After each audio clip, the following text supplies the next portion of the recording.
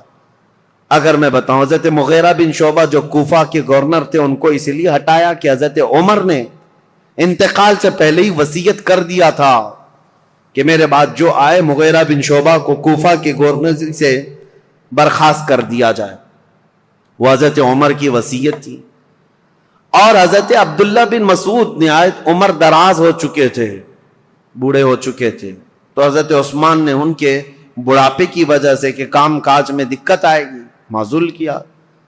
حضرت ابو ذر غفاری ایک ایسے صحابی ہیں کہ ان کا تو حال ایسا تھا کہ وہ کمانے ہی کے لیے کسی کو نہیں کہتے تھے، مال جمع کرنے کے قائل ہی نہیں تھے. اور بار بار لوگوں میں واز یہی کرتے تھے جو بھی مال کماتا اس کی وعید میں لمبا آواز کرتے، بیان کرتے. حضرت امیر معاویہ ملک شام میں تھے، وہاں سے خط لکھا حضرت عثمان غنی کو کہ یہ ابو ذر غفاری جتنے بھی خطبے دیتے ہیں، واز کرتے ہیں، اس سے تو کوئی آدمی کمانے جانا ہی نہیں چاہتا ہے. اتنی مذمت کرتے ہیں اور خود کچھ بھی نہیں لیتے، پیبند لگے کپڑے اس میں کانٹے لگا کر پہنتے ہیں. نہایت سادگی والے تھے، دنیا چاہیے ہی نہیں تھی. تو حضرت امیر معاویہ نے کہا لوگ اگر نہ کمائیں اور اس طرح اپنے معاش کی طرف فکر نہ کریں تو ہم دولت اسلام کو کیسے چلائیں، سلطنت اسلام کو. حضرت امیر معاویہ کا خط آیا تو حضرت عثمان غنی نے حضرت ابو ذر غفاری کو جس علاقے کے وہ گورنر تھے معزول کر کے یہ کہا آپ میرے پاس مدینے آ جائیں، میرے ساتھ رہیے. آپ ایسا نہیں ہے کہ ان کو دشمنی میں معزول کیا. اور حضرت ابو ذر غفاری کو معزول کر کے اپنے پاس بلایا تو ایسا نہیں ہے کہ ان کے ساتھ بدسلوکی کی گئی، بلکہ حضرت ابو ذر غفاری کو حضرت عثمان نے کہا جب تک آپ مدینے میں رہیں گے آپ کی کفالت میرے ذمہ ہے، جتنا خرچہ جو کچھ بھی لگتا رہے گا وہ آپ میرے سے لیں گے. وہ حضرت ابو ذر غفاری کھڑے ہوئے کہا یہ بندہ کسی کا محتاج نہیں ہے، نہ حضرت عثمان غنی سے 1 روپیہ لیا، 1 سکہ لیا، کچھ نہیں. مدینے کے باہر ربضہ ایک علاقہ تھا، ویران جگہ تھی، وہاں کوئی نہیں رہتا تھا، تنہا پوری زندگی وہاں پر آپ نے بسر کر لی. ان کی بیوی ساتھ تھی، روایت میں موجود ہے جب ان کا انتقال ہوا تو ان کی بیوی چوراہے پر آ کر کھڑے ہو کر اعلان کرتی تھی کہ کوئی آ جائے، میرے شوہر کا انتقال ہوا، جنازہ اٹھانا ہے۔ جنازہ اٹھانے کے لیے وہ اعلان کرتی رہی۔ اس طرح کی زندگی گزار کر چلے گئے حضرت ابو ذر غفاری۔ تو وہ تو نہایت سادہ مزاج تھے۔ حضرت عثمان غنی نے ان کو اگر گورنری سے معزول کیا تھا تو صرف اس لیے، باقی ان کو کوئی اس طرح کی بدسلوکی کرنا یا ان کے ساتھ برا سلوک کرنا قطعاً مقصد نہیں تھا۔ اور کچھ صحابہ کے بعد حضرت عمرو بن عاص، یہ مصر کے فاتح ہیں، مصر فتح کرنے والے، ان کو کیوں آپ نے معزول کیا؟ اس کی وجہ یہ ہے کہ مصر کی آمدنی اچھی خاصی تھی، حضرت عمرو بن عاص اس پر توجہ نہیں دیتے تھے۔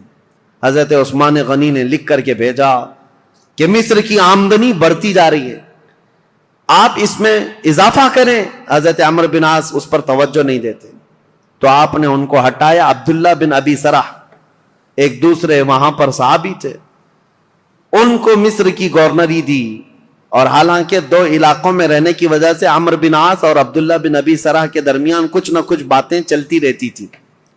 لوگ یہ کہتے تھے کہ دونوں کی بنتی نہیں، کچھ معاملات رہے ہوں گے۔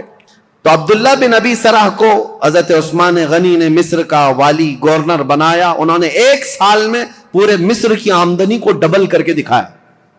تو حضرت عثمان غنی کا فیصلہ برحق تھا، اس میں کسی کے بھی ساتھ حضرت عثمان غنی نے ناانصافی نہیں کی۔ لیکن دشمنان اسلام یہ لسٹ لے کر کے گھومتے ہیں کہ یہ بڑے بڑے صحابہ کو انہوں نے معزول کر دیا اور ان کی جگہ پر اپنے رشتہ داروں کو بٹھایا۔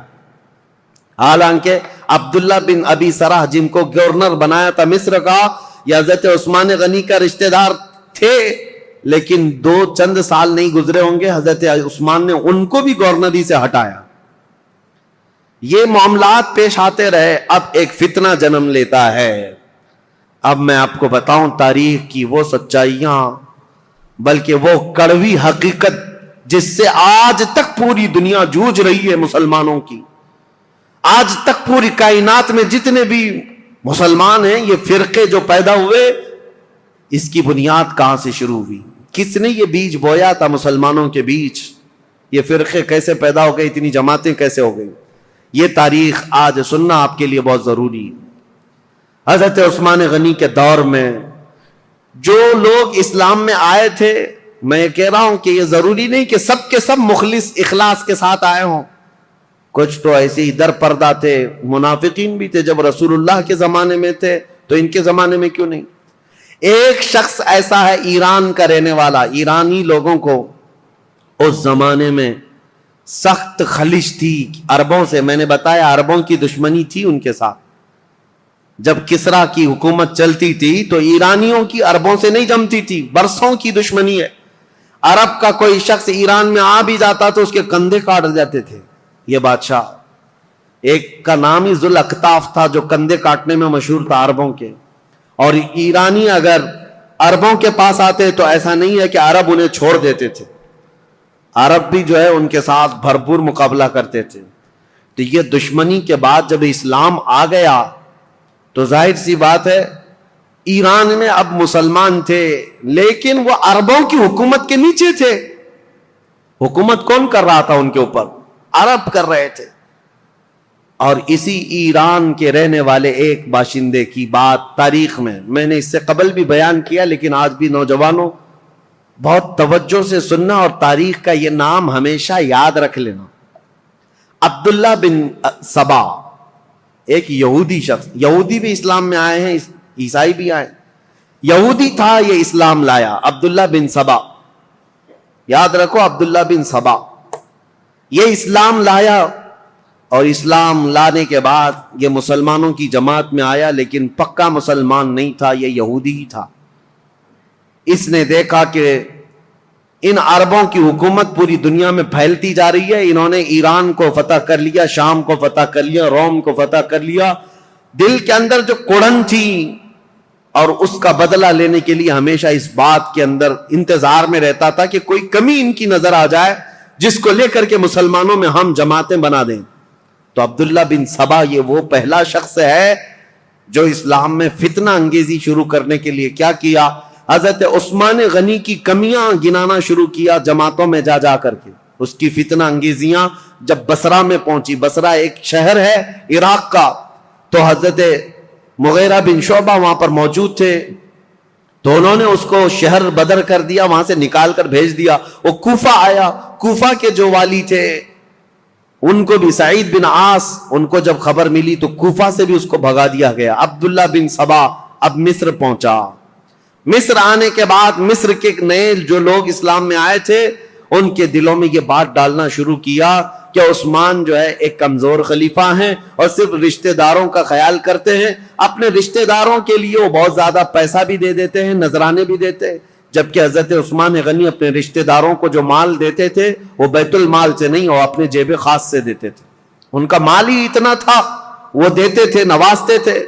اب میں آپ کو بتاؤں عبداللہ بن سبا کا یہ فتنہ اثر کرنے لگ گیا لوگوں میں، مسلمانوں میں یہ بات آنے لگ گئی اپنے خلیفہ کے متعلق. اب انقلاب انقلاب نام سے کچھ نعرے شروع ہو گئے. کہاں پر؟ کوفہ میں انقلاب کے نام سے نعرے شروع ہوئے. حضرت سعید بن عاص ایک صحابی ہیں، وہ کوفہ کے گورنر تھے. انہوں نے دیکھا یہ کوفہ میں کیا ہو رہا ہے، لوگ روزانہ جیسے یہ پلے کارڈ لے کر کے اتر جاتے ہیں. اس زمانے میں وہ احتجاج کرتے رہتے تھے کہ ہم کو ایک نئی چیز چاہیے، تبدیلی چاہیے، انقلاب چاہیے. تو سعید بن عاص نے حضرت عثمان کو یہ لکھ کر بھیجا، کوفہ والے شاید مجھے پسند نہیں کرتے ہیں، یہ ابو موسیٰ اشعری کو پسند کرتے ہیں. تو حضرت عثمان غنی نے ان کو معزول کر دیا. سعید بن عاص کو کہا کہ تم اتر جاؤ، کوفہ والوں کی پسند کے مطابق ابو موسیٰ اشعری کو گورنر بناؤ. گورنر تو بنایا لیکن کوفہ والوں کی وہ خواہش نہیں تھی. ابو موسیٰ اشعری بھی گورنر بنے لیکن فتنہ ٹھنڈا نہیں ہوا. انقلاب انقلاب، کیونکہ یہودیوں کا ڈالا ہوا بیج تھا، انہیں پورے خلافت کو ہلانا تھا. خلافت کے نظام کی دشمن قوم اس دور میں بھی سب سے بڑی کوئی دشمن قوم ہے تو یہودی قوم ہے.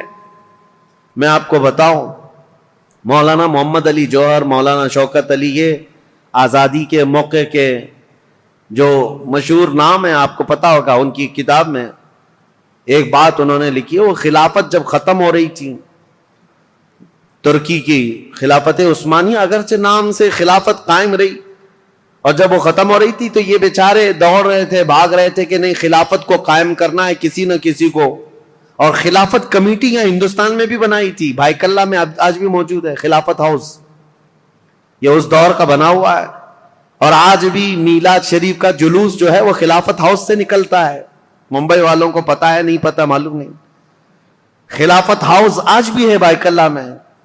خلافت کو قائم کرنے کے چکر میں وہ دوڑتے رہے. کیوں؟ ان کی بتائی ہوئی ایک بات بتا رہا ہوں. یہودیوں نے کہا تھا، ایک بڑے یہودی دانشور نے ان سے کہا تھا، ہمیں مسلمانوں کی نماز سے، ان کے زکوٰۃ سے، ان کی قربانیوں سے، ان کی ٹوپی داڑھی سے، ان کی مسجدوں سے کوئی بھی نفرت نہیں، کوئی مذائقہ نہیں. وہ جتنی نمازیں پڑھنا ہے سب پڑھیں، لیکن ہم چاہتے ہیں مسلمانوں میں دو باتیں کبھی نہ آئیں.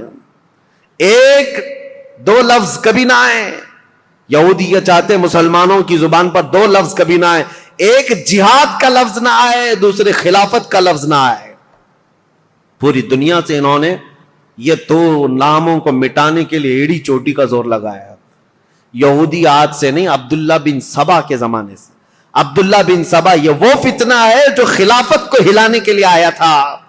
پوری خلافت کو وہ مدینہ طیبہ کی درہم برہم کرنا چاہتا تھا. اس کے لیے وہ فیلڈ بنانا شروع کیا. اور آپ کو پتا ہے اسی طرح کا یہودی تھا لارنس آف عربیہ جس کو کہتے ہیں، جس نے خلافت عثمانیہ کو ہمیشہ کے لیے اس دنیا سے ختم کیا ہے. عربوں کو اٹھایا ترکیوں کے خلاف اور پورے عرب میں ایک ایسا فتنہ مچایا. لارنس آف عربیہ جو انگلینڈ کا باشندہ، وہ عربی اتنی اچھی بولتا تھا کہ جو اصل عرب ہے وہ نہیں بول پاتے تھے.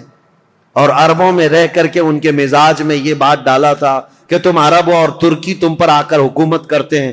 بغاوت ایسی کی تھی کہ ترکیوں کے خلاف عرب کی لڑائی چلی 1920 سے لے کر 1930 تک، اور ترکی عرب کا پورا علاقہ چھوڑ کر چلے گئے. اور اس کے بعد یہ سعودی عرب قائم ہوا ہے. سعودی نام ہی نہیں تھا، عرب شریف ہے، حجاز تھا، نجد تھا. اور اصل عرب یمن کہلایا جاتا تھا، سب ڈیوائیڈ ہو گئے، ترکی چلے گئے. اس ڈیوائیڈیشن میں بھی سب سے بڑا رول یہودیوں کا تھا، اور یہ یہودی فتنہ حضرت عثمان غنی کے زمانے میں شروع ہوا ہے. اسی لیے تاریخ بتانا مجھے بہت ضروری ہے. عبداللہ بن سبا نے کیا کرنا شروع کیا؟ مصر کے لوگوں میں، کوفہ کے لوگوں میں، بصرہ کے لوگوں میں یہ بات ڈالنی شروع کی کہ خلافت کے زیادہ حقدار تو حضرت علی ہیں، اہل بیت ہیں، رسول اللہ کے گھر والے ہیں. اہل بیت کی محبت کے نام پر وہ ایک ایسا فتنہ لوگوں میں شروع کیا، جبکہ اسے نہ اہل بیت سے محبت تھی نہ صحابہ سے محبت تھی. وہ تو اسلام لایا ہی تھا بظاہر دکھانے کے لیے، اصلی وہ تو یہودی تھا. لیکن اس کو کہتے ہیں سبائی فتنہ. عبداللہ بن سبا ہے تو سبائی فتنہ. اس سبائی فتنے کا اثر تو اس زمانے کے بڑے بڑے مسلمانوں میں ہو گیا تھا، تابعین میں. کچھ صحابہ بھی سوچنے لگ گئے تھے کیا ہو رہا ہے، ایسے حالات پیدا کر دیا. اب سنی حضرت عثمان غنی رضی اللہ تعالیٰ عنہ کے دور کا آخری حصہ تھا. فتوحات اسلامیہ 6 سال تک تو چلتی رہی، لیکن آخری جو 6 سال ہیں وہ فتنوں میں ہی گئے. ایسے فتنے کہ کبھی انقلاب کے نام پر وہاں جماعت کھڑی ہو رہی، کبھی انقلاب کے نام پر یہاں، اور حتیٰ کہ یہ لوگ مطالبہ کرنا بھی شروع کر دیے کہ عثمان بن عفان کو کرسی سے ہٹایا جائے. لیکن مدینے میں جو صحابہ تھے وہ اس کے سخت خلاف تھے، کسی کو آواز اٹھانے نہیں دیتے تھے. مدینے میں جو صحابہ اکابر صحابہ تھے وہ جانتے تھے خلافت کو ہلانے کا مطلب ہے پورے خطہ اسلام کو ہلا دینا. پھر جو علاقے مسلمانوں کے زیر نگیں آئے ہیں وہ سب کے سب پھر واپس چلے جائیں گے. رعب و دبدبہ پورے خطوں پر ایسا قائم تھا خلیفہ وقت کا، کسی کی مجال نہیں ہوتی تھی. تو خلافت کو ہلانا مطلب اتنے بڑے خطے کو، کہاں نیشاپور، سمرقند، بخارا، قبرص، ترکی اور افریقہ کی سرزمین تک جو خلافت کا دائرہ پھیلا ہے، ایک ہی خلیفہ ہے. اور ایک پلر کو ہلانے کا مطلب سمجھتے ہیں. صحابہ جو مدینے کے تھے وہ اس باریکی کو سمجھتے تھے، لیکن جو نئے آئے ہوئے تھے، جوان لوگ تھے، یہ جوش میں اڑے جا رہے تھے، اڑے جا رہے تھے. اور اس کے بعد یہ فتنہ ابھرتا ہوا یہاں تک پہنچا کہ مصر میں عبداللہ بن ابی سرح، جس کے بارے میں بتا رہا ہوں، یہ حضرت عثمان غنی رضی اللہ تعالیٰ عنہ کا رشتہ دار بھی تھا. اس کے خلاف مصر کے بہت سارے لوگوں نے شکایتیں کی کہ یہ بہت سختی کرتا ہے، ایسا ہے، فلاں ہے. بہت ساری شکایتیں آتی رہیں. حضرت عثمان غنی رضی اللہ تعالیٰ عنہ اس وقت ان شکایتوں کی طرف نظر نہیں فرماتے تھے. یہاں تک کہ ایک بار حضرت محمد بن ابو بکر، آپ سنی حضرت عثمان غنی رضی اللہ تعالیٰ عنہ کے دور کا یہ سب سے کڑوا واقعہ ہے، بہت کڑوا واقعہ. لوگ سنتے ہیں کربلا کی شہادت اور کربلا میں ہونے والے حالات، لیکن حضرت عثمان غنی کے آخری دور کا یہ واقعہ بہت ہی دردناک ہے. حضرت محمد بن ابو بکر جو صدیق اکبر کے بیٹے ہیں، یہ اور کئی صحابہ آئے مدینہ طیبہ میں. عبداللہ بن ابی سرح نے کیا کیا تھا، جتنے لوگ حضرت عثمان غنی کے پاس اس کی شکایت لے کر گئے تھے، حضرت عثمان غنی نے ڈانٹ ڈپٹ لگائی تھی ایک خط میں عبداللہ بن ابی سرح کو کہ تو اس طرح سے کر رہا ہے، توبہ کر، باز آ جا، لوگوں کے حقوق پر دست درازی نہ کر. یہ سب جو ڈانٹ لگائی تھی عبداللہ بن ابی سرح نے کیا کیا، جتنے لوگ مدینے گئے تھے سب کا قتل کروا دیا. جو حضرت عثمان غنی کے پاس شکایت لے کر کے گئے تھے، واپس آنے کے بعد ان کا قتل کروا دیا. یہ بڑا معاملہ تھا. اس معاملے کو لے کر صحابہ آئے مسجد نبوی شریف میں. صحابہ کے درمیان یہ باتیں ہونے لگی کہ اس عبداللہ بن ابی سرح کا کیا کیا جائے. تو حضرت علی کے پاس یہ بات آئی تو حضرت علی نے کہا بالکل یہ قتل کا، قصاص کا مقدمہ لے کر کے آئے ہیں. عبداللہ بن ابی سرح کو صرف معزول نہیں، اس کو قتل کرنا چاہیے. اتنے لوگوں کا قتل کیسے کیا؟ صرف شکایت کرنے کی بنیاد پر.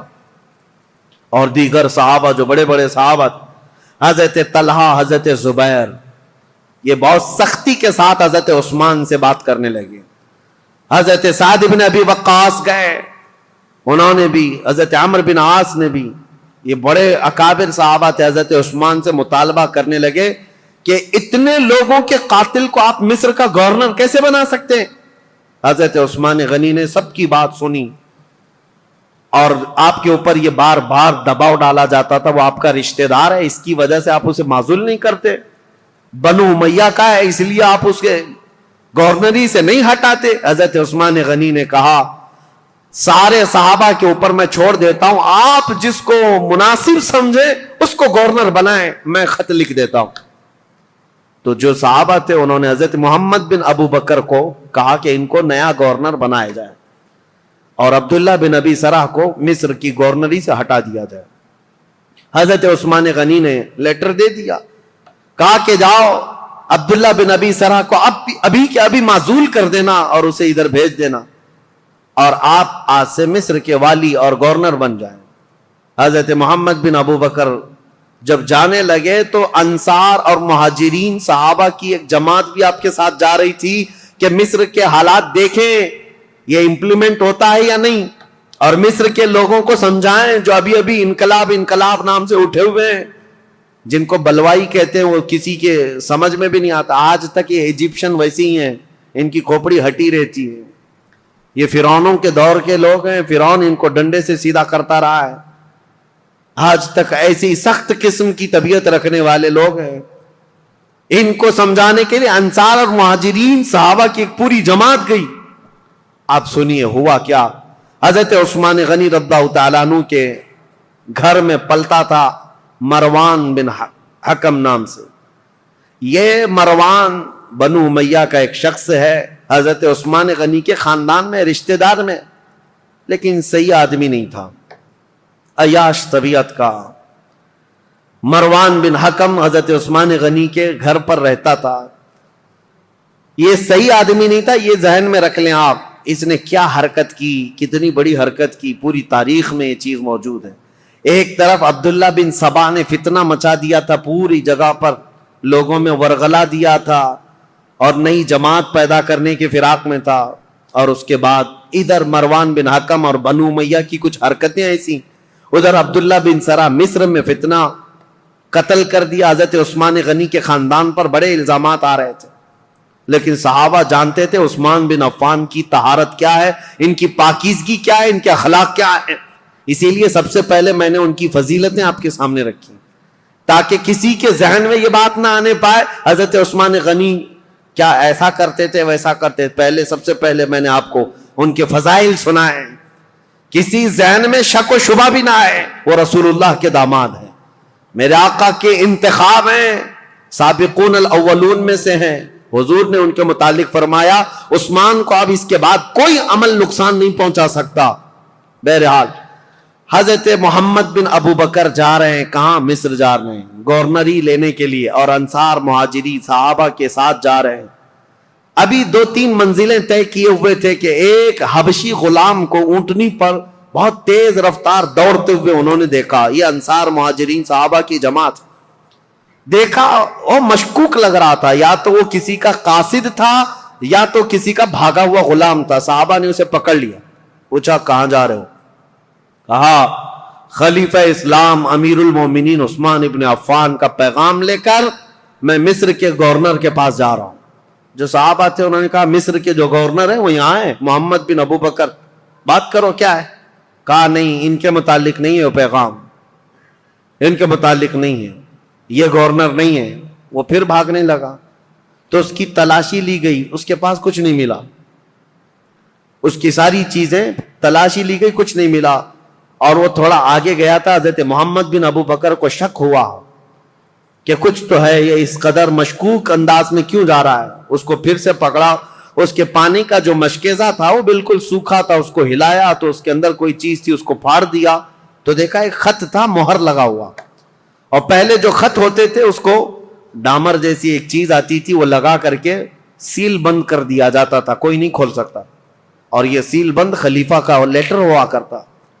حضرت محمد بن ابو بکر وہ خط لے کر کے آئے، اور سارے صحابہ کی جماعت تھی، انصار اور مہاجرین کی، جو ابھی مصر جا رہے تھے، ان کے بیچ میں وہ خط لا کر کے کہا کہ کیا میں اس کو کھول کر کے پڑھوں؟ سبوں نے کہا کھول کر کے پڑھو۔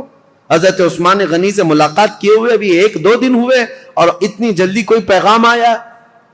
کھول کر کے جب خط پڑھا اس میں لکھا ہوا تھا عبداللہ بن ابی سرح کے نام خلیفہ اسلام امیر المومنین عثمان بن عفان کی طرف سے خط ہے کہ اے عبداللہ بن ابی سرح، جیسے ہی محمد بن ابو بکر مصر آئے تو اسے قتل کر دینا، اور جو لوگ تیری شکایت لے کر کے آئے تھے ان کو کسی ہیلے بہانے سے مار دینا، ختم کر دینا، اور مدینے سے ایک جماعت جا رہی ہے، ان کو ادھر ادھر منتشر کر دینا، اور تم اپنی گورنری پر برقرار رہنا فقط۔ سلام کے بعد حضرت عثمان بن عفان کی مہر لگی ہوئی ہے۔ یہ کتنا بڑا واقعہ ہے، حضرت عثمان غنی کی مہر لگی ہوئی ہے۔ اب ظاہر سی بات ہے اس جگہ جو بھی ہوگا وہ آپے سے باہر ہوگا۔ حضرت محمد بن ابو بکر انہوں نے دیکھا ہے لیٹر میرے قتل کا، ایک طرف خلیفہ نے مجھے گورنر بنا کر بھیجا، دوسری طرف عبداللہ بن ابی سرح اپنے رشتہ دار کو یہ لکھ کر بھیج رہے ہیں کہ میں جیسے آؤں گا قتل کر دیا جائے مجھے۔ وہ آپے سے باہر تھے، سارے صحابہ انصار مہاجرین وہ سب برہم ہو گئے، سخت نالاں ہوئے۔ یہ جماعت واپس لوٹ آئی مدینے آئے، مدینے آنے کے بعد سیدھے مسجد نبوی شریف میں آئے۔ حضرت علی ابن ابی طالب کرم اللہ وجہہ الکریم، حضرت طلحہ، حضرت زبیر، حضرت عبد الرحمن، بڑے بڑے صحابہ موجود تھے۔ ان سب صحابہ کے پاس لا کر یہ خط رکھا گیا کہ اس خط میں ایسے ایسے معاملات لکھے گئے ہیں۔ سب صحابہ نے کہا یہ نہایت ہی بہت ہی گری ہوئی حرکت ہے، ایسا ہونا ہی نہیں چاہیے، ایسا کیسے کیا جا سکتا ہے؟ تو پھر حضرت علی رضی اللہ تعالیٰ عنہ نے کہا اس مسئلے کو امیر المومنین سے ہی پوچھا جائے۔ تو خط لے کر حضرت علی آئے، آپ کے ساتھ 6 صحابہ اور بھی تھے۔ حضرت عثمان غنی، یہ آپ کو میں بتا رہا ہوں 70 سال کے بعد تو وہ خلافت پر بیٹھے تھے، اور تقریباً آپ کی عمر ابھی 80 سال کے قریب ہو رہی تھی۔ اس وقت آپ تو مکمل عبادت میں لگے رہتے تھے۔ حضرت عثمان کے پاس آئے، حضرت علی نے یہ خط دکھایا، وہ غلام کو بھی پکڑ کر کے لائے تھے، وہ اونٹنی بھی ساتھ تھی۔ حضرت عثمان سے کہا یہ غلام آپ کا ہے؟ حضرت عثمان نے کہا یہ غلام میرا ہے۔ کہا اونٹنی؟ کہا یہ بھی میری۔ اس کے بعد مہر دکھائی، کہا یہ آپ کی مہر ہے؟ کہا میری مہر ہے۔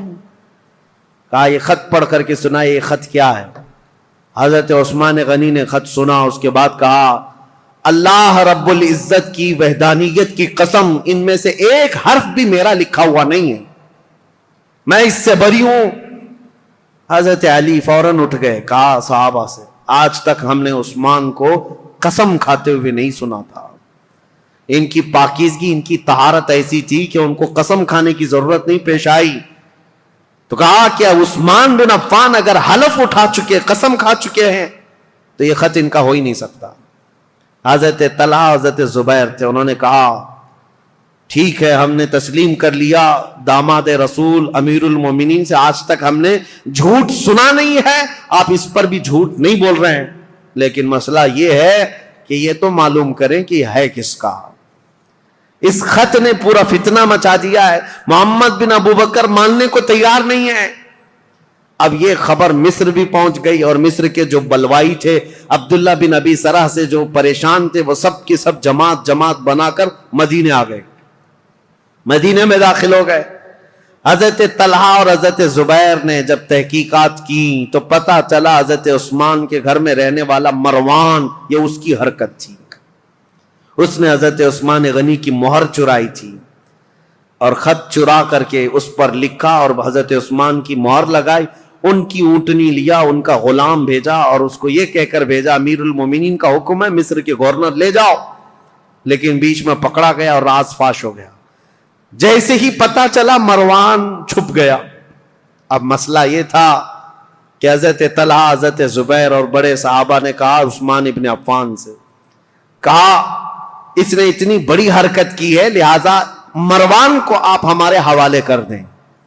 حضرت عثمان رشتہ داروں کے لیے بڑے نرم بھی تھے، آپ کو پتا تھا اگر مروان کو ان کے حوالے کیا جائے تو قتل ہو جائے گا، مار دیا جائے گا۔ حضرت عثمان غنی نے مروان کو ان کے حوالے نہیں کیا، بس یہی بات تھی جو بہت بڑا فتنہ لاحق ہو گیا۔ حضرت علی کرم اللہ وجہہ الکریم نے بھی سارے صحابہ سے کہا حضرت عثمان غنی اگر مروان کو آپ کے حوالے نہیں کرنا چاہتے تو سب کے سب چلے جائیں، اس لیے کہ سزا دینے کا حق خلیفہ وقت کو ہے، عثمان ابن عفان سزا دیں گے. حضرت علی اس میں حق بجانب تھے، لیکن حضرت علی کرم اللہ وجہہ الکریم نے بھی حضرت عثمان غنی سے کہا تھا کہ اس مسئلے کو جتنی جلدی آپ فرو کریں گے، ٹھنڈا کریں گے، اتنی جلدی ہم سب کے لیے امان ہے، ورنہ فتنہ بہت بڑھ چکا ہے.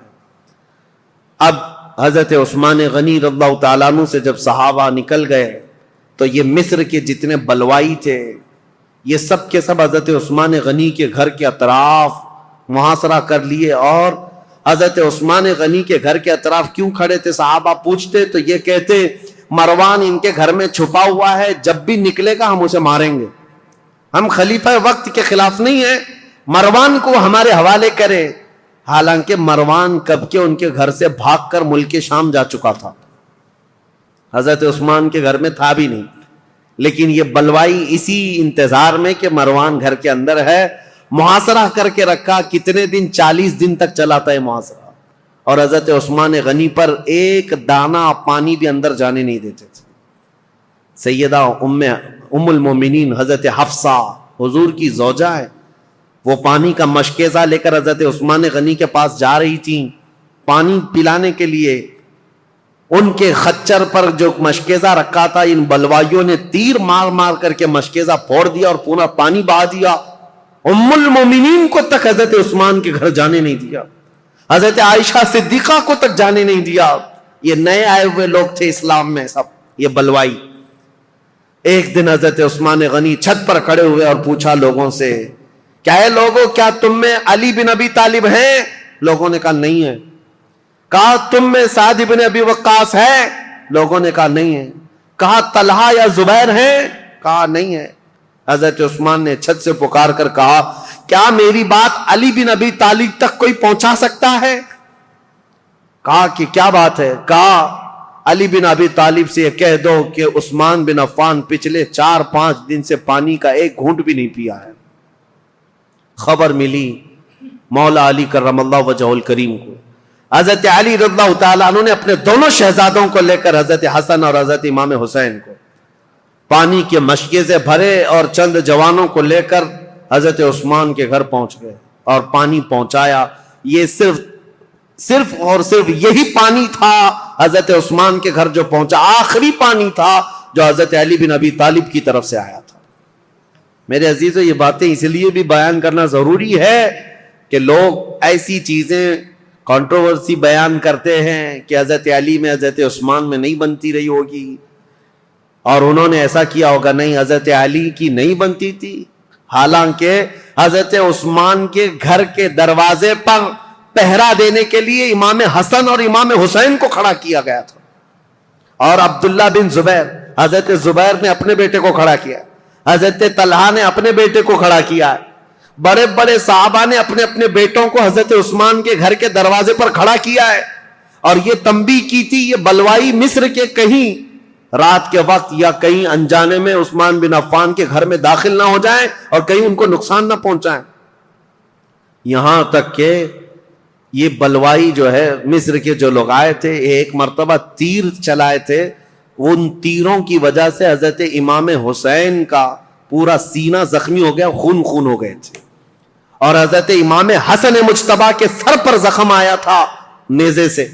یہ حضرت عثمان کی حفاظت پر دونوں شہزادے کھڑے تھے اور یہ خون اتنا بہہ گیا تھا جس کو دیکھ کر کے ڈر گئے. محمد بن ابو بکر ان میں تھے، انہوں نے کہا اے لوگو، ہم تو عثمان بن عفان اور بنو امیہ کے خلاف کھڑے ہیں، ابھی تم نے ان کا خون اتنا بہا دیا کہ بنو ہاشم ان کا یعنی بدلہ لینے کے لیے آ جائیں گے. بنو ہاشم کون ہے؟ رسول اللہ کا خاندان. اور امام حسن اور امام حسین جب زخمی ہو گئے ہوں تو رسول اللہ کا جو خاندان ہے بنو ہاشم وہ تو بدلہ لینے کے لیے آ جائیں گے. محمد بن ابو بکر نے کہا معاملہ سب الٹ جائے گا، عثمان بن عفان کو کوئی دیکھے گا ہی نہیں، حسن اور حسین جو زخمی ہوئے اس کا بدلہ لینے کے لیے قوم ہم پر ٹوٹ پڑے گی، اس لیے اس کام کو جلدی کر دو. محمد بن ابو بکر اور چند لوگ چھت پھلان کر کے حضرت عثمان غنی کے گھر کے اوپر سے اندر داخل ہوئے. اس وقت سیدنا عثمان بن عفان قرآن کی تلاوت کر رہے تھے، قرآن پڑھ رہے تھے. اور رسول کریم صلی اللہ تعالی علیہ وسلم کو ایک دن پہلے خواب میں دیکھا تھا. نبی پاک صلی اللہ تعالی علیہ وسلم کو خواب میں دیکھ کر پھوٹ کر رونے لگے حضرت عثمان. کہا یا رسول اللہ، وہ قوم جس کو میں نے بیر روما وقف کر دیا تھا جب مدینے میں کسی کے پاس پانی نہیں تھا، میں نے ان کے لیے پانی وقف کیا، آج وہ قوم مجھے پانی نہیں دے رہی. نبی پاک صلی اللہ تعالی علیہ وسلم نے حضرت عثمان سے کہا کیا ہے عثمان، تھوڑا اور برداشت کر لو، کل میرے ہاتھ سے پانی پیو. حضرت عثمان کہتے ہیں حضور کو خواب میں اتنا دیکھنے کے بعد تسلی ہو گئی. 40 دن کا محاصرہ چلا ہے حضرت عثمان کے ساتھ، 40 دن کا، وہ 40 دن روزے سے گزرے. حضرت عثمان غنی رضی اللہ تعالیٰ عنہ کی یہ سختیاں، اور جب پانی بھی نہیں پہنچتا، کھانا بھی نہیں پہنچتا، اس وقت رسول کریم صلی اللہ تعالیٰ علیہ وسلم کے کئی صحابہ، میں یہ بات میں بتاتا ہوں، محمد بن ابو بکر چھت پھلانگ کر کے آئے تھے، اس سے پہلے کئی صحابہ آئے، حضرت طلحہ آئے، حضرت زبیر آئے اور دیگر بڑے صحابہ آئے. کہا امیر المومنین یہ حالات بڑے سخت ہو گئے، 3 باتوں میں سے ایک بات کر لیجیے آپ، یا تو آپ کسی چھپے ہوئے راستے سے ملک شام چلے جائیں، وہاں آپ کی حفاظت ہو سکتی ہے، یا تو پھر مروان کو پکڑوا کر کے اس کو سب کے سامنے سزا دے دیں، معاملہ ٹھنڈا ہو سکتا ہے، یا تو پھر آپ اپنی خلافت سے دستبردار ہو جائیے، خلافت سے آپ ہٹ جائیے. حضرت عثمان نے کہا یہ تینوں کام نہیں کر سکتا، مروان میرے پاس نہیں. رہی بات مجھے ملک شام جانے کی بات کر رہے ہو، حضرت عثمان غنی کہتے ہیں میرے جسم کے ٹکڑے ہو جائیں میں رسول اللہ کا مدینہ چھوڑ کر نہیں جا سکتا. میں رسول اللہ کا پڑوسی ہونے کے لیے اپنا وطن مکہ چھوڑ کر یہاں آیا، اپنی جان بچانے کے لیے میرے نبی کا شہر چھوڑ کر نہیں جا سکتا. اور رہی بات تیسری، خلافت چھوڑ دیجئے، سنو اس بات کا مجھے شوق نہیں ہے، لیکن میرے آقا صلی اللہ تعالی علیہ وسلم کی حدیث ہے، رسول اللہ نے فرمایا تھا عثمان بن عفان کو ایک جبہ دیا تھا اور اس کے بعد کہا اے عثمان اللہ تمہیں ایک جبہ پہنائے گا اور میری امت اس کو اتارنے کی کوشش کرے گی، لیکن تم موت تک اس جبے کو اتارنا مت. حضرت عثمان نے کہا اس جبے سے مراد رسول اللہ نے جو فرمایا تھا وہ خلافت کا جبہ تھا جو اللہ نے مجھے پہنایا، اور میں نے اپنی زندگی میں رسول صادق صلی اللہ علیہ وسلم کی بات سچ ہوتے دیکھا. قوم مجھ سے وہ جبہ اتارنے کی کوشش کر رہی ہے اور میں ابھی تک برقرار ہوں تو صرف رسول اللہ کے فرمان کی وجہ سے. میرے آقا نے فرمایا ہے. تو صحابہ نے جب یہ 3 باتیں رکھی، حضرت عثمان نے تینوں کا جواب دیا تو سب صحابہ چلے گئے. اب وہ 40واں دن تھا جب حضرت عثمان قرآن کی تلاوت کر رہے تھے. حضرت حسن، حضرت امام حسین، حضرت عبداللہ بن زبیر، حضرت طلحہ کے بیٹے، یہ سب دروازوں پر کھڑے تھے، لیکن چھت سے یہ لوگ داخل ہو گئے. جیسے ہی آئے، محمد بن ابو بکر کون ہے؟ حضرت ابو بکر صدیق کے بیٹے. ان کے قتل کا فرمان گیا تھا نا، تو ظاہر سی بات ہے ان کو غصہ تھا. حضرت عثمان کے خط میں کس کے قتل کا تھا؟ ان کے قتل کا مسئلہ لکھا ہوا تھا. عبداللہ بن ابی سرح کو جو خط لکھا گیا تھا مروان نے، وہ محمد بن ابو بکر کے قتل کا تھا. تو محمد بن ابو بکر داخل ہوئے اور آتے ہی حضرت عثمان غنی کی داڑھی پکڑ لی. کہا عثمان بن عفان سے، امیر المومنین آپ ایسا کیسے کر سکتے ہیں؟ میرے ساتھ ایسا کیسے کر سکتے ہیں آپ؟ ایک طرف مجھے گورنر بنا کر بھیج رہے تھے اور دوسری طرف اس کو میرے قتل کا لیٹر بھیج رہے تھے. حضرت عثمان نے نہیں کچھ نہیں کہا. کہا اے محمد اگر تیرے باپ یہ حرکت کرتے ہوئے دیکھتے تو زندہ نہیں بچتا. وہ ڈر گئے محمد بن ابو بکر، کیونکہ حضرت ابو بکر صدیق اگر دیکھ لیتے اس بات کو. حضرت عثمان نے صرف اتنا جملہ کہا اگر تیرے باپ ہوتے تو میری داڑھی تک تیرا ہاتھ نہیں آ سکتا تھا. تو حضرت محمد بن ابو بکر ان کے ہاتھ پر کانپنے لگ گئے، پیچھے ہو گئے، اور اس کے بعد دروازے پر جا کر زور زور سے توبہ کرنے لگے مجھ سے کیا ہو گیا، اور گھر سے باہر نکل کر کے آئے. لیکن حضرت محمد بن ابو بکر کے ساتھ جو مصر کے 2 بلوائی آئے تھے، انہوں نے اپنے نیزے سے حضرت عثمان کے سینے پر مار کر کے ان کو شہید کیا.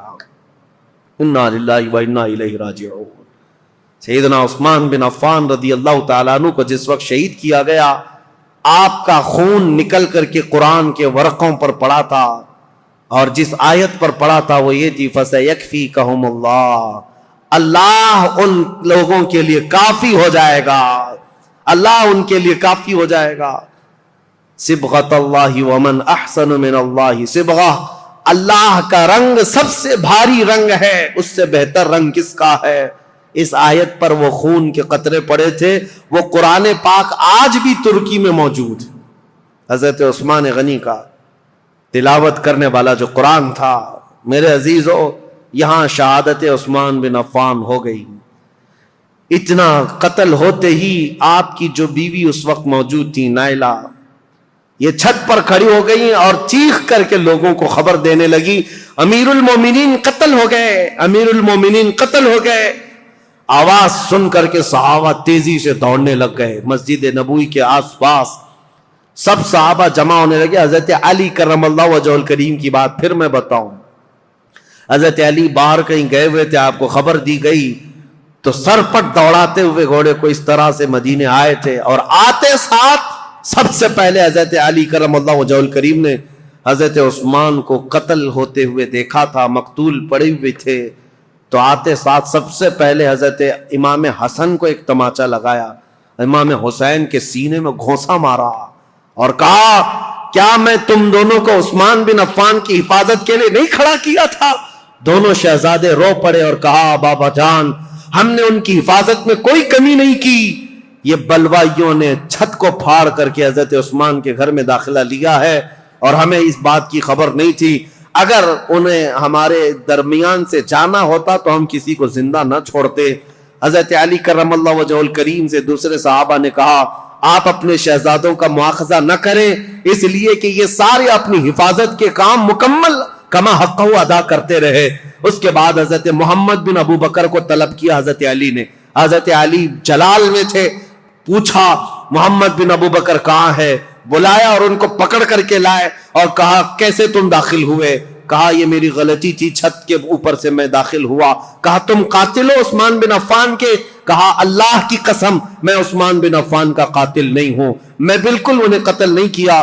جیسے ہی میرے ہاتھ ان کی داڑھی تک گیا، انہوں نے میرے باپ کا نام یاد کیا اور مجھے غیرت ایسی آئی کہ میں کھڑا نہ ہو سکا اور ان کے دروازے پر کھڑے ہو کر کے میں نے سچی توبہ کی ہے۔ حضرت علی کرم اللہ وجہہ الکریم نے ان کی باتیں سنی، اتنے پر کافی نہیں، ان کا ہاتھ پکڑ کر گھر میں لے گئے اور امیر المومنین عثمان بن عفان کی جو اہلیہ تھی ان کو طلب کیا، جو زوجہ تھی وہ گھر میں اندر تھی، بلایا اور کہا کیا عثمان بن عفان کے قاتل یہ ہیں؟ ان کی زوجہ نے کہا نہیں، یہ گھر میں اندر آتے ہوئے تو ان کو میں نے دیکھا ہے اور انہوں نے قتل نہیں کیا، یہ جتنی باتیں کہہ رہے ہیں وہ سچ ہے، انہوں نے داڑھی بھی پکڑی تھی، میرے شوہر نے ان سے کہا بھی تھا ابو بکر ہوتے تو یہ نہیں ہوتا، تو یہ چھوڑ کر چلے گئے تھے، یہاں تک کہ حالات کی میں شاہد ہوں کہ یہ چھوڑ کر گھر سے نکل گئے تھے، لیکن ان کے ساتھ دو لوگ آئے تھے مصر کے رہنے والے لوگ، میں انہیں جانتی نہیں، انہیں پہچانتی نہیں، ان دونوں نے قتل کیا ہوگا، ان کے علاوہ کوئی وہاں عینی گواہ نہیں تھا، عینی شاہد نہیں تھا، آئی وٹنس نہیں تھا حضرت عثمان غنی کو قتل ہوتے ہوئے دیکھا ہو کسی نے۔ حضرت علی کرم اللہ وجہہ الکریم باہر آئے، یہ اسلام میں پیدا ہونے والا سب سے پہلا فتنہ تھا۔ حضرت سعد بن ابی وقاص نے کہا اسلام کا دروازہ فتنوں کے لیے کھول دیا گیا ہے، عثمان بن عفان کے قتل کے ساتھ اب یہ دروازہ قیامت تک نہیں بند ہو سکتا۔ فتنوں کا دور جو شروع ہوا ان کے قتل کے ساتھ آج تک چل رہا ہے، اور میں نے عبداللہ بن سبا کا جو نام لیا تھا وہ اس لیے کہ اس نے مولا علی کرم اللہ وجہہ الکریم کی حمایت میں ایک جماعت پیدا کی اور لوگوں کو اکسایا، ورغلایا، اور ایک ایسی جماعت پیدا کی جن کو رافضی کہتے ہیں، غلو کرتے ہیں، وہ صحابہ کو گالیاں دینے لگے، عثمان بن عفان کو گالیاں دینے لگے، اور حضرت علی، حضرت حسنین کریمین کی شان میں غلو کرنے لگ گئے اور گڑ گڑ کر کے نئی نئی حدیثیں بنانے لگ گئے۔ یہ فرقہ جو پیدا ہوا اسلام میں، یہ عبداللہ بن سبا کا ڈالا ہوا بیج تھا، اور آج بھی اہل تشیع جو شیعہ حضرات وہ عبداللہ بن سبا کو برا بلا نہیں کہتے، بلکہ اس کا تو بہت بڑا مزار بنایا ہوا، وہ فتین شخص کا بہت بڑا مزار بنایا اور اس کا احترام کرتے ہیں، اس کو برا بلا کہنے بھی نہیں دیتے۔ لیکن تاریخ کی سچائیاں یہ ہے اسلام میں سب سے پہلے یہ فتنہ لانے والا، مسلمانوں کو بھڑکانے والا، خلیفہ وقت کے خلاف اکسانے والا عبداللہ بن سبا تھا، اور اس کے فتنے کا اثر یہاں تک پہنچا کہ حضرت عثمان بن عفان کا قتل ہو گیا، حضرت عثمان شہید ہو گئے۔ اللہ اکبر، 12 سالہ یہ خلافت کا دور ختم ہوتے ہی اسلام کی ان سرحدوں میں اور ان زمینوں میں ایسا اندھیرا چھا گیا، ایسا اندھیرا چھا گیا کہ اس کے بعد پھر یہ خلافت کا دور جو آگے بڑھا، زیادہ دن تک نہیں، مولا علی کرم اللہ وجہہ الکریم کا دور آیا، اور اس کے بعد خلافت راشدہ ختم ہو گئی۔ میرے آقا صلی اللہ تعالی علیہ وسلم کی حدیث ہے، الخلافت بعدی 30 ثم الملوک، میرے بعد 30 سال خلافت چلے گی، اس کے بعد بادشاہ آئیں گے۔ اور اگر آپ کاؤنٹ کریں گے تو یہ چاروں خلفائے راشدین جو ہے، ان کی مدت اور ان کا زمانہ ٹوٹل 30 سال کا ہوتا ہے، وہ رسول اللہ کے فرمان کے مطابق۔ لیکن ان چاروں خلفاء میں سب سے لمبا زمانہ اگر کسی کو ملا ہے تو عثمان بن عفان کو ملا ہے۔ حضرت عثمان غنی رضی اللہ تعالیٰ عنہ کی عمر مبارک ان کے انتقال کے وقت بعض روایتوں میں 82 ہے، بعض میں 80 ہے، بعض میں 79 ہے، بہرحال، اور ایک روایت تو 90 سال کی ملتی ہے کہ آپ کے انتقال کے وقت آپ کی عمر 90 سال کے قریب تھی۔ لمبی عمر بھی پائی اور خلافت کا دور بھی لمبا چلا۔ رسول پاک صلی اللہ تعالی علیہ وسلم نے ان کو اپنی ایک انگوٹھی دی تھی اور کہا تھا کہ اس کو سنبھالے رکھنا، اور اس انگوٹھی کی آپ بہت حفاظت کرتے تھے، اور حضور نے فرمایا تھا جس دن تم سے یہ انگوٹھی ضائع ہو جائے گی، فتنوں کا دروازہ ایسے کھلے گا کہ قیامت تک کوئی اس کو بند نہیں کر سکے گا۔ حضرت عثمان غنی کی خلافت کے 6 سال ہوئے تھے۔ مسجد قباء جہاں ہے آج، وہاں ایک کنواں تھا، حضور صلی اللہ علیہ وسلم اکثر وہاں جب تشریف لے جایا کرتے اپنے پیر اس کنویں میں چھوڑ کر بیٹھتے تھے عصر کے بعد، اور صدیق اکبر حضرت عمر کے زمانے میں بھی یہ سنت چلی آ رہی تھی۔ حضرت عثمان کو بھی یہ پسند تھا حضور کی اداؤں کا، جب آپ کا دور تھا وہ بھی اس کنویں کے پاس جاتے تھے اور اس میں پیر لٹکائے بیٹھتے تھے۔ ایک بار اس کنویں کے پاس بیٹھے تھے، ہاتھ میں کچھ حرکت کیا، انگوٹھی نکل کر کے اس کنویں میں گر گئی۔ آپ کی خلافت کے 6 سال ہوئے تھے، اسی وقت یہ واقعہ پیش آیا۔ اس انگوٹھی کو تلاش کرنے کے لیے پورے کنویں کا پانی خالی کروا دیا، ریت بھی چھنوا دیا، لیکن اس انگوٹھی کو نہ ملنا تھا، نہ ملی۔ حضرت عثمان نے کہا یہ میرے آقا صلی اللہ علیہ وسلم کی بشارت تھی۔ اس کے بعد جو فتنے اٹھے، ایسے اٹھے تھے کہ ایک جہجہ غفاری نام کا شخص حضرت عثمان غنی منبر پر کھڑے تھے، مسجد نبوی کے خطبہ دے رہے تھے، اور ان کا عصا تھا ہاتھ میں۔ وہ جہجہ غفاری بیچ خطبے کے دوران کھڑا ہوا، حضرت عثمان غنی کو برا بھلا کہتے ہوئے ان کے ہاتھ سے لکڑی چھین لیا اور گھٹنے پر رکھ کر کے ان کے عصا کو توڑ دیا تھا۔ سامنے اس طرح کی حرکت کرنے کی کسی کی مجال نہیں تھی، لیکن حضرت عثمان غنی کی نرم مزاجی کا لوگوں نے فائدہ اٹھایا۔ حضرت عثمان غنی نے کچھ نہیں کہا، منبر سے اتر آئے، کہا اللہ میرے معاملے کے لیے کافی ہے۔ صحابہ کہتے ہیں وہ جہجہ غفاری لکڑی توڑ کر کے باہر نکلا نہیں تھا کہ اس کے گھٹنے میں سڑن پیدا ہوئی، ایسی سڑن پیدا ہوئی کہ اس کے گھٹنے میں کیڑے پڑ گئے تھے، ہمیشہ پیپ بہتا تھا، اور اسی گھٹنے کے اس سڑن کی بیماری میں ہی اس کی موت ہو گئی۔ اور پھر یہ بھی روایت موجود ہے جتنے بلوائی آئے تھے حضرت عثمان غنی کے قتل کے لیے، وہ سب کے سب وہاں سے قتل کر کے جانے کے بعد جب یہ معاملہ ختم ہوا، حضرت عثمان غنی کی تدفین ہو گئی، جا رہے تھے، جاتے ہی راستے میں اکثر کے دماغ پورے پاگل ہو گئے، دیوانے ہو گئے، اور اسی پاگل پن میں وہ اپنے سروں کو ٹکراتے ہوئے مر گئے۔ ان میں سے ایک شخص بھی بچا نہیں جو مصر پہنچا ہو۔ حضرت عثمان غنی رضی اللہ تعالیٰ عنہ کی کرامات بھی بہت ساری ہیں، بہت ساری ہیں۔ سیدنا عثمان بن عفان رضی اللہ تعالیٰ عنہ یقیناً محبوب خدا تھے، محبوب مصطفیٰ تھے، ان کے بارے میں کوئی بھی کلام نہ کرنے پائے۔ عزیزان گرامی، آج کے دور کی بات میں آپ کے سامنے رکھ کر گفتگو کو سمیٹتا ہوں۔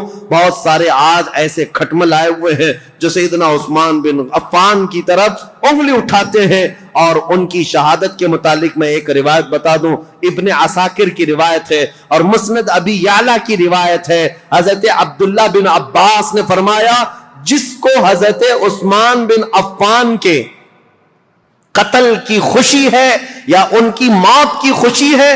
حضرت عثمان بن عفان کے متعلق بہت بڑی روایت میں پیش کر رہا ہوں. عبداللہ بن عباس فرماتے ہیں کہ یہ جو مصر کے لوگ جو قتل کرنے آئے تھے، یہ اگر زندہ رہتے تو حضرت عبداللہ بن عباس دونوں باتیں کیا کہتے ہیں؟ پہلے یہ بات سن لو. کہتے ہیں اسلام میں سب سے پہلا فتنہ حضرت عثمان کا قتل ہے اور سب سے آخری فتنہ دجال کا ظاہر ہونا ہے.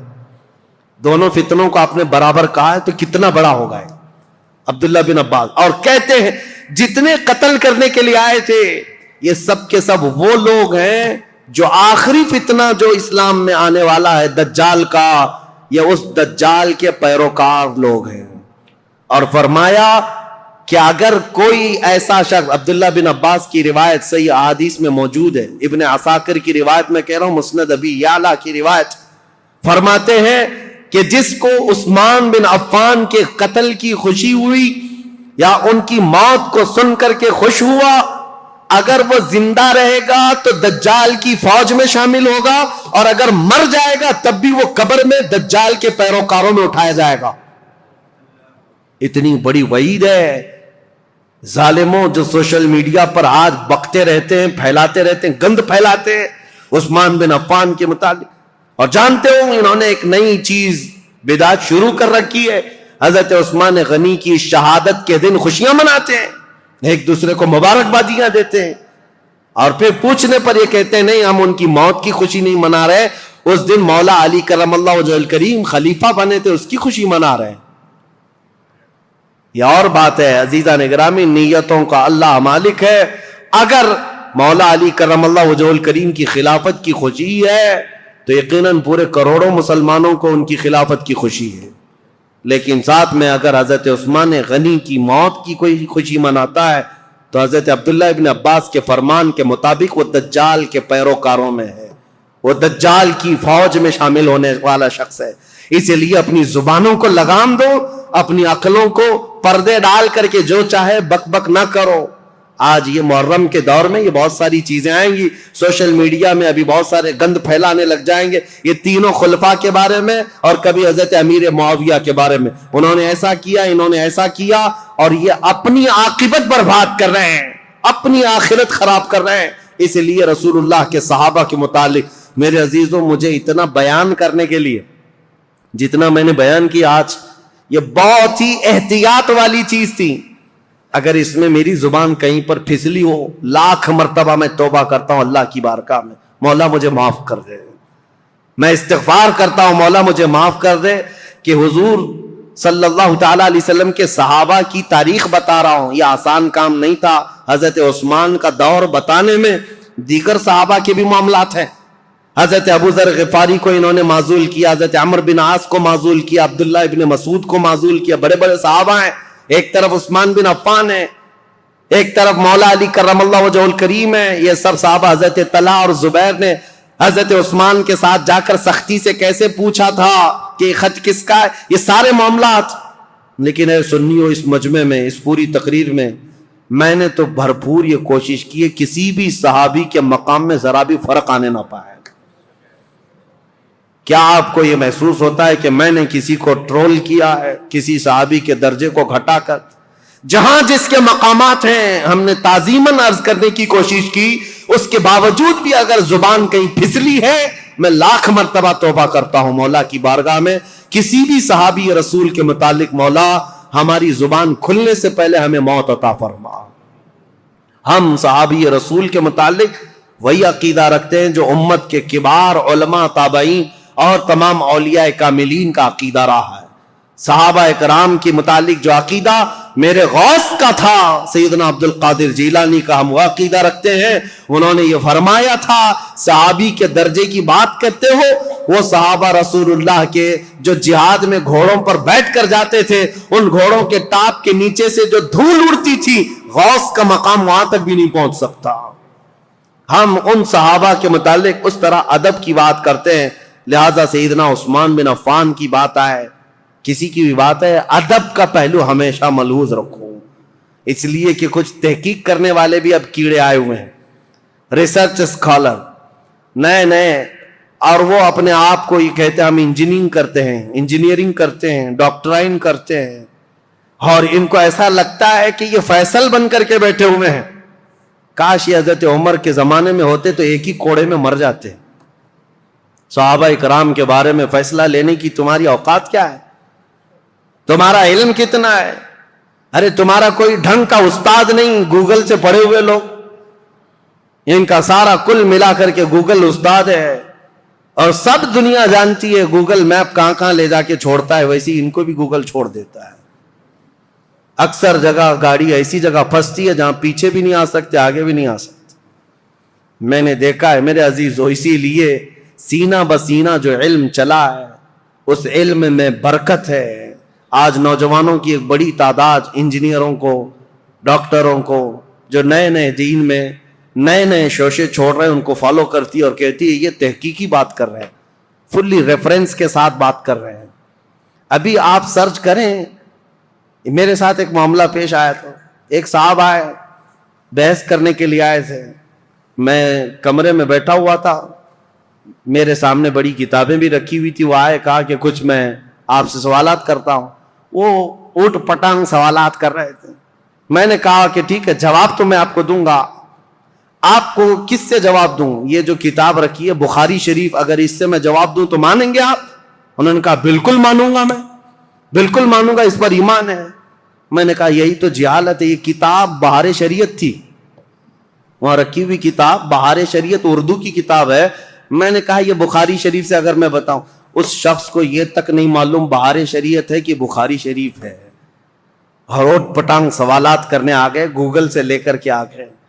عزیزان گرامی وقار، مجھے یہ باتیں اس لیے عرض کرنی پڑ رہی ہے کہ اسی طرح اگر ہماری نسل ان کو فالو کرتی رہ گئی تو پھر یہ نہ جانے کس خطے میں ڈال کر تمہیں چلے جائیں گے، پتہ بھی نہیں. نئی جماعتیں پیدا ہو جائیں گی، نئے فرقے پیدا ہوں گے. کل کو دیکھنا، یہ سوشل میڈیا کے فالوور جتنے بھی نوجوان ہیں، یہ کل کو صحابہ کو گالیاں دینے والے لوگ ہو جائیں گے. میرے آقا صلی اللہ تعالی علیہ وسلم نے فرمایا قیامت کی بڑی نشانیوں میں ایک نشانی حضور نے فرمایا میری امت میں اخیر زمانہ ایک ایسا آئے گا جن میں چھوٹے لوگ میری امت کے بڑے لوگوں کو گالیاں دیا کریں گے. یہ وہ زمانہ ہے. اکابرین کے بارے میں پوچھتے ہیں، انہوں نے ایسا کیسے کیا، انہوں نے ایسا کیسے کیا. آج میں یہ بات اس لیے عرض کر رہا ہوں، مجھے 1 گھنٹہ بیان کرنے میں پتہ نہیں کتنے پسینے چھوٹ رہے ہیں. اس لیے نہیں کہ گرمی ہے، ڈر کے مارے کہ اتنے صحابہ کا میں نے نام لیا ہے، کہیں کسی کی بے ادبی نہ ہونے پائے، کیونکہ معاملات ان کے درمیان ہوئے ہیں. لیکن تاریخ بتانے کے وقت اگر کسی کو مرتبے سے گرا دیا کہ ان کی یہ حرکت تھی اس کی وجہ سے گرایا، نہیں. عزیزان گرامی وقار، ہمارا یہ منہ ہی نہیں ہے، ہمارا یہ مقام ہی نہیں ہے. صحابہ کرام رضوان اللہ تعالی علیہ مجمعین کے متعلق سوال کرنا بہت دور کی بات ہے. انہوں نے رسول اللہ کو جو ایک مرتبہ اپنی آنکھوں سے دیکھا ہے، پوری کائنات خرچ کر دو اس مقام تک کوئی نہیں پہنچ سکتا. بس یہ شرف صحابیت جو انہیں حاصل ہے. اور پھر حضرت عثمان غنی کا مقام، اللہ اکبر، مقام تو وہ ہے کہ جس کے متعلق خود رسول اللہ صلی اللہ علیہ وسلم نے فرمایا اللہ کے فرشتے بھی عثمان سے حیا کرتے ہیں، عثمان سے حیا کرتے ہیں. حضرت عثمان غنی رضی اللہ تعالیٰ عنہ کی وفات کے بعد فتنوں کا ایک بہت بڑا دور شروع ہوا، لیکن فتنوں کی بیج ڈالنے والا ایک یہودی شخص تھا، منافق تھا. اور لوگوں کو آج برا لگتا ہے، کچھ لوگوں کو، کہ یہاں تک کہ کینیڈا میں بیٹھ کر کے ایک شخص نے ٹویٹ کیا تھا کہ یہودیوں کے بارے میں بہت کٹر خیالات رکھنے والا ایک مولانا ہے، مدینہ جامع مسجد کا امام، میرا نام لے کر کے، پہلے کا دور ہے، یہ ٹویٹ کر کے بتا یہودیوں کے متعلق بہت کٹر ہے اور یہ لوگوں کو اکساتا ہے، ابھارتا ہے. مجھے پتا ہے درد کہاں ہے، تکلیف کہاں ہے. آج لوگ اگر بولنا چھوڑ دیے ہیں تو میں اس بات سے کبھی بھی دامن تہی نہیں کروں گا، نہ ہی بولنا بند کروں گا. اس لیے کہ جس قوم پر اللہ نے لعنت فرمائی ہے اور میرے دین اسلام کو ٹکڑے کرنے میں اس قوم کی ہمیشہ سازش رہی ہے. جانتے ہو خلافت کے زمانے میں جتنے خلفاء ہیں سب کو اگر کسی سب سے بڑی چیز سے چیلنج تھا تو وہ رومیوں سے یا پھر ایرانیوں سے یا حبشیوں سے یا بربریوں سے یا مغل یا تاتاریوں سے نہیں، یہ یہودیوں کی دسیسہ کاری سے، یہ چوہوں سے بدتر قوم ہے، وائر کاٹتی ہے جگہ جگہ جا کر کے، چھپ کر کے، اندر گھروں میں جس طرح وائر کاٹتے ہیں، خلافت عثمانیہ ترکی کو بھی تباہ و برباد کرنے والی یہودی جماعت ہے، جنہوں نے آج بیت المقدس فتح کر لیا۔ سلطان عبد الحمید کے پاس یہ آئے تھے بھیک مانگنے کے لیے، فلسطین میں 2 گز زمین مل جائے۔ سلطان عبد الحمید نے جو جواب دیا تو آج پوری دنیا اس بات کو یاد کرتی ہے۔ انہوں نے کہا تھا میری پوری زندگی ختم ہو جائے، 2 گز زمین تو کیا، ایک تنکا بھی میں فلسطین کا کسی یہودی کو دینے کے لیے تیار نہیں۔ ان کو منانے کی 1000 کوششیں ہوئی، لیکن ان کے انتقال کے فوراً بعد ہی یہ عرب آئے اور ان سے ایگریمنٹ کر کے صرف ایک چھوٹا سا علاقہ یہودیوں نے بھیک مانگ کر 4000 لوگوں کو فلسطین میں بسایا تھا۔ فرسٹ ورلڈ وار کے بعد آج دنیا جان رہی ہے 4000 کو بسانے کا انجام کیا ہے۔ پورے عربوں کے ناک میں دم کر رکھا ہے انہوں نے، سارے عربوں کو بھی مار کر رکھا ہے۔ نہ مصر ان سے مقابلہ کر سکتا ہے، نہ شام مقابلہ کر سکتا ہے، نہ لبنان، نہ ایران، کوئی نہیں۔ بیچوں بیچ بیٹھ کر کے دسیسہ کاریاں کرتے ہیں۔ پہلے کے خلفاء جانتے تھے ان کا بویا ہوا بیج بڑا خطرناک ہوتا ہے۔ اسی لیے میرے عزیزوں، آج یہ بات مجھے عرض کرنی ضروری تھی تاریخ اسلام میں، کہ اسلام میں سب سے پہلا فتنوں کا بیج بونے والا شخص عبداللہ بن سبا یہودی تھا۔ اللہ 1000 لعنت فرمائے اس شخص پر، اور یہودیوں کے فتنوں سے اللہ ہمیں ہمیشہ محفوظ فرمائے۔ وآخر دعوانا ان الحمد للہ رب العالمین۔ السلام علیکم۔